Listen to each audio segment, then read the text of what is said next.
Ce que j'avais envie de montrer, c'est travailler en fait sur une des thématiques qui me préoccupe, à savoir les rendez-vous manqués, la notion de rendez-vous manqué, la notion de difficulté à saisir l'instant présent.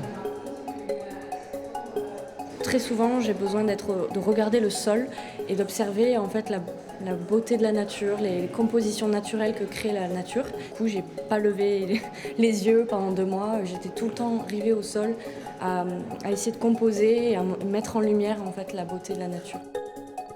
J'ai vu que je devais vraiment aller au Havre, que c'est une ville vraiment, c'est un coup de cœur, franchement. C'est vraiment une caverne d'Ali Baba pour l'architecture.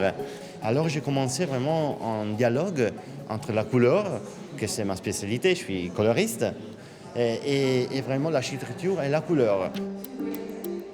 Ça a été un énorme travail. Ça a été séquencé en 4 périodes de résidence. Et voilà, tout ce cheminement en fait a pris à peu près 6 mois. Et ça a été très intense. Ça a été super chouette de lâcher prise un peu, de juste m'exprimer par mes émotions et d'éveiller un peu mon âme d'enfant à essayer de regarder la biodiversité et de juste composer des choses esthétiques.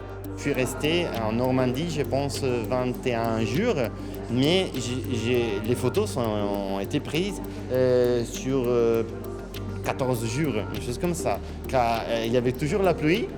Et j'espérais d'avoir un peu de lumière pour saturer naturellement la couleur. La lumière ici est particulière. Elles sont très fugaces, argentées, très intéressantes à travailler. C'est vraiment une résidence collective. On vit tous ensemble dans la même maison. Et il y a des échanges incroyables qui se font entre des personnes de tout horizon, de carrières, des personnes très connues, des personnes moins. Et on vit vraiment des choses très humaines en fait. Et du coup, ça apporte quelque chose de plus. Il y a comme une sorte de famille en fait. L'atmosphère qu'on peut voir dans une villa avec 20 photographes hyper doués qui partagent sans avoir compétition l'un avec l'autre, c'est vraiment la plus belle expérience qu'on peut désirer dans la vie.